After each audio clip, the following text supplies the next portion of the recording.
శివరాం ప్రసాద్ గారు నమస్కారం సార్.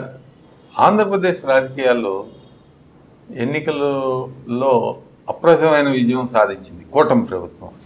అయినా కూడా కొంచెం ఒడిదుడుకులు ఎదుర్కొంటున్నట్టుగా అనిపిస్తూ ఉంది.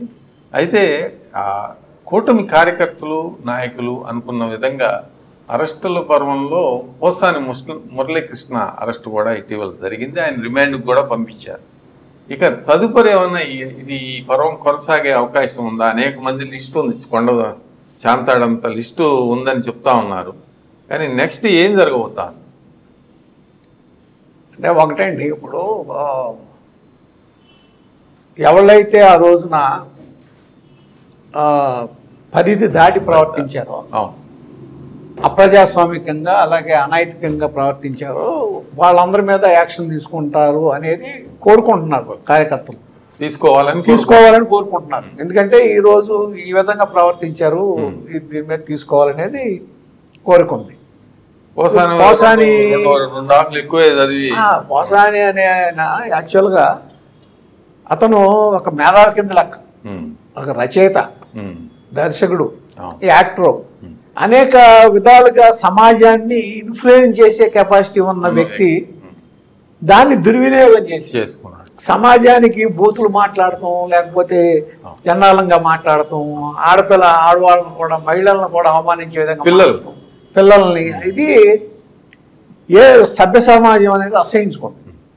ఒక విధంగా చెప్పాలంటే ఈ పోసాని కృష్ణమురళి, అట్లాగే వల్లభనేని వంశీ, కొడాలి నాని, పేరు నాని, వాళ్ళకి రోజా, తర్వాత ఆయన ఎంపీ గోరంట్ల మాధవ్ చర్యలు, ఇది ఆయన అసభ్యకరంగా న్యూడ్ వీడియోలు, ఇవన్నీ అసహించుకోబట్టే ప్రజలు, ఇవన్నీ అసహించుకోబట్టే అంత ఘోరమైన రిజల్ట్ వైసీపీకి వచ్చింది. అది ఇంకా గుర్తిస్తున్నట్టు కనపడతలే వాళ్ళు ఎంతసేపు ఏమనుకుంటారంటే 40% మాకుంది, 40% మాకుంది, ఏదో తెలుగుదేశం ఇది ఎన్డీఏ మన ఈవీఎం ట్యాంపరింగ్ చేసింది అని అనుకుంటున్నారు తప్ప వాళ్ళ 40 ఉండొచ్చు, ఇటు 40 టీడీపీ ఉండొచ్చు. మిగిలిన 20% న్యూట్రల్స్ ఉన్నారు. ఆ న్యూట్రల్స్ ఏం కోరుకుంటారు? సమాజం బాగుండాలని కోరుకున్నారు. అంటే ఏ పార్టీకి అఫిలియేషన్ లేకుండా ఉన్నాళ్ళు, న్యూట్రల్గా ఉన్నాళ్ళు ఏం కోరుకుంటారంటే సమాజం ఆరోగ్యకరంగా ఉండాలి, వాతావరణం ఆరోగ్యకరంగా ఉండాలి, శాంతి భద్రత కరెక్ట్గా ఉండాలి అని కోరుకుంటారు. ఇక్కడ వాళ్ళ ప్రవర్తన కానీ వాళ్ళు మాట్లాడే మాటలు కానీ ఒక విధంగా చెప్పాలంటే మహిళలు భయపడే స్థితిలో వాళ్ళు ప్రవర్తన వచ్చి పోసాని కృష్ణమురళి పిల్లల మీద కూడా చేసి పోక్సో చట్టాన్ని ఆయన ఆహ్వానించుకున్నాడు. అవును, అదే అన్నాను. ఇప్పుడు అంత ఘోరంగా మీరు ప్రవర్తన ఉన్నబట్టి ఆ రిజల్ట్ వచ్చింది అనేది గుర్తించకుండా ఇప్పుడు కూడా అటువంటి వాళ్ళని వెనకేసుకొస్తున్నాడు జగన్మోహన్ రెడ్డి. అది ఆ పార్టీ తరఫున తప్పు.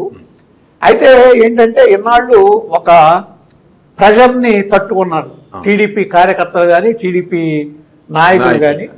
ఎందుకంటే దాదాపు 4 సంవత్సరాలు, మొదటి సంవత్సరం వదిలేస్తే 4 సంవత్సరాలు ఎన్నో వ్యక్తిత్వ హననం, వాళ్ళని కేసులు పెడతాం, వాళ్ళని అరెస్ట్ చేయటం, వాళ్ళ ఇళ్ల మీద పడతాం, కొంతమంది ఇళ్లకి అడ్డంగా గోడ కట్టేయటం బయట రాకుండా, అట్లాగే ఇది అంత ఘోరమైన పరిస్థితి, ఆస్తులు ఆక్రమించుకోవటం, ఒక విధంగా వాళ్ళని భయభ్రాంతుల్ని చేశారు.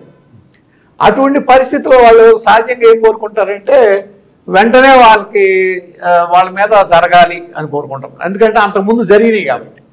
కానీ అంతకుముందు జరిగినాయి అప్రజాస్వామికం అనేది కూడా గుర్తించాలి టీడీపీ కార్యకర్తలు. ఎందుకంటే ఆ విధంగా చేయబట్టే వాళ్ళు ఆ విధంగా అయ్యారు.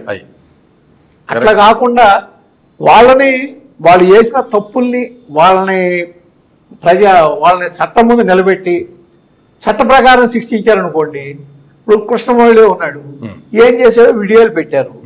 అలాగే గోరంట మాధవ్ ఉన్నాడు.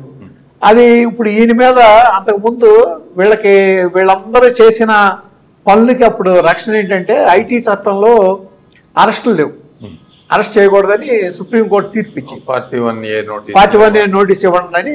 కాకపోతే ఇప్పుడు వచ్చిన బిఎన్ఎస్ చట్టంలో ఆర్టికల్ మన సెక్షన్ 351 నుంచి 356 వరకు, అలాగే సెక్షన్ 111 ఇవన్నీ కూడా ఎవళ్ళైతే ఈ విధంగా అవును.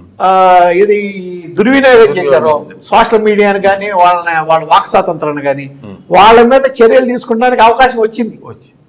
అందుకని అవకాశం వచ్చింది కాబట్టి వీళ్ళందరూ బుక్ అవుతున్నారు. ఇప్పుడు చట్టపరంగా బుక్ అవుతున్నారు. కాబట్టి ఎప్పుడు కూడా మనం సమాజానికి ఏమిస్తే సమాజం మనకు తిరిగి అదే ఇస్తుందని గుర్తించుకోవాలి. మీరు బూతులు ఇస్తే మళ్ళీ మీరు బూతులే దొరుకుతాయి, మీరు మంచి చేస్తే మంచి వస్తుంది. అది గుర్తించకుండా ఎంతసేపు అధికారం ఉంది కదా, ఆయన ఏదో మనం 4 తిట్లు తిడితే ఒక పదవి ఇస్తాడు, ఆ పదవి కోసం తిడదాం అనుకుంటే మీ మీ మీ వ్యక్తిత్వం ఏమైంది, మీ ఆత్మగౌరవం ఏమైంది? అది అక్కడ జరిగిన విధానం అది. అట్లాగే ఇప్పుడు కూడా ఏంటంటే వెంటనే అరెస్టులు జరగాలని కోరుకోకూడదు, అలాగని చెప్పి అరెస్టులను సాగదీయకూడదు. ఒకవేళ తప్పు చేస్తే తప్పు చేసిన వాళ్ళు వెంటనే వాళ్ళని చట్టం ముందుకు తీసుకురావాలి. అందరినీ, ఈ చిన్నవాళ్ళు పెద్దవాళ్ళు లేకుండా తప్పు చేస్తే చట్టం ముందు తీసుకురండి, చట్ట ప్రకారం వాళ్ళని ఫైట్ చేయనివ్వండి. కేసు ఒకవేళ కేసు ప్రూవ్ అయితే శిక్షలు పడతాయి, ప్రూవ్ అవ్వకపోతే బయటకు వస్తారు. అంతేగాని వాళ్ళని వదిలిపెడటానికి ఊరికే వదిలిపెట్టకూడదు. అది వదిలిపెడితే ఏమంటే మేము చేసింది కరెక్ట్ అనుకుంటారు కదా. ఇప్పుడు మొన్న ఎవరో దాకా జగన్మోహన్ రెడ్డి గారే ఉన్నారు, వంశీ గారు అరెస్ట్ అయితే ఆయన వెళ్ళి కలిశారు, లోపలికి వెళ్ళి బయటకు వచ్చారు. బయటకు వచ్చి పోలీసుల్ని ఏదో నేను బట్టలు ఒప్పదీస్తా ఉన్నాడు. అసలు ఆ భాష ఏంటి? ఆ బట్టలు ఒప్పదీసే భాష ఏంటి? నువ్వు అధికారంలోకి రావడం బట్టలు ఒప్పదీయటం కోసమా?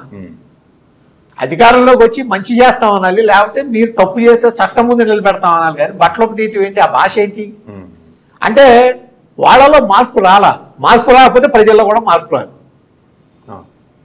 మీలో మార్పు రాకపోతే, మీ విధానంలో మార్పు రాకపోతే, మీ అభిప్రాయాల్లో మార్పు రాకపోతే ప్రజల్లో కూడా ఏ విధమైన మార్పు రాదు, మళ్ళీ అదే రిజల్ట్ కంటిన్యూ అవుతుంది. కాబట్టి ఇప్పటికైనా నిజం తెలుసుకుని సభ్యతగా మహిళలు, ఇప్పుడు సమాజంలో సగం మంది మహిళలండి. మీరు మాట్లాడే మాటలు వాళ్ళు వింటారా? వాళ్ళు భరించగలరా? మీరు మాట్లాడిన బూతులు మహిళలు భరిస్తారా? ఒక అసెంబ్లీలో సాక్షాత్తు ప్రతిపక్ష నాయకుడు భార్యను అవమానిస్తే మహిళలు ఊరుకుంటారా? వాళ్ళు సహించగలరా? వాటిలన్నిటి ఎఫెక్టే మొన్న జరిగిన రిజల్ట్ వచ్చింది. మొన్న వచ్చిన రిజల్ట్ వాటిలన్నిటి ఎఫెక్టే. అంత రిజల్ట్ వచ్చి 11 సీట్లకే పరిమితం అయ్యారంటే ఈవీఎంలు కాదు, ఏమీ కాదు. ఆ విధమైన అంటే ప్రజల్లో ఇవాళ వాళ్ళు అయ్యారు, రేపు మనం అవుతాం. వాళ్ళకే రక్షణ లేదు, ఒక ప్రతిపక్ష నాయకుడికే రక్షణ లేదు, ఒక సీనియర్ లీడరు. ఇప్పుడు చంద్రబాబు నాయుడు తీసుకోండి, 94 నుంచి మొదలెట్టి ఇవాళ వరకు అంటే ఎన్ని సంవత్సరాలు అయింది? 30 సంవత్సరాలు. 30 సంవత్సరాలు ఆయన క్యాబినెట్ ర్యాంక్ లో ఉన్నాడు. ప్రతిపక్ష నాయకుడిగా ఉండేవండి, లేకపోతే మీరు సీఎంగా ఉండేవండి, ఒక క్యాబినెట్ ర్యాంక్ లో ఉన్నాడు. క్యాబినెట్ ర్యాంక్ లో 30 సంవత్సరాలు ఉన్న ప్రతిపక్ష నాయకుడికి దిక్కుమొక్కు లేకపోతే మీరు అధికారంలో ఉన్నప్పుడు సామాన్యుడికి ఏముంటుంది రక్షణ? అది జనం భయపడ్డారు. కాబట్టి ఇంకోసారి అధికారంలో రాకూడదు అని కృతనిశ్చయంతో ఓట్లేసారు. అంటే ఇప్పటికైనా ఒకవేళ జగన్మోహన్ రెడ్డి గారు రాజకీయాల్లో నిలబడాలంటే మళ్ళా కాంగ్రెస్ జనంలో తీసుకోవాలి. నేను కాదు, నేను మారిన వాడిని, నేనేం కక్ష సాధింపు లేదు, ప్రజా వ్యతిరేక ఇది ధోరణిలో పనిచేయను, ప్రజాస్వామికంగా పనిచేస్తానని ఒక కాన్ఫిడెన్స్ ప్రజల్లో తీసుకొస్తే మళ్ళా నిలబడటానికి అవకాశం ఉండదు తప్ప, లేకపోతే మాత్రం ఏముండదు. మరిన్ని అప్డేట్స్ కోసం మా కాయ్ టీవీని సబ్స్క్రైబ్ చేసుకోండి. మా వీడియో కనుక మీకు నచ్చినట్లయితే లైక్ చేయండి, షేర్ చేయండి. మీ విలువైన అభిప్రాయాలను కామెంట్ బాక్స్లో తెలియజేయండి.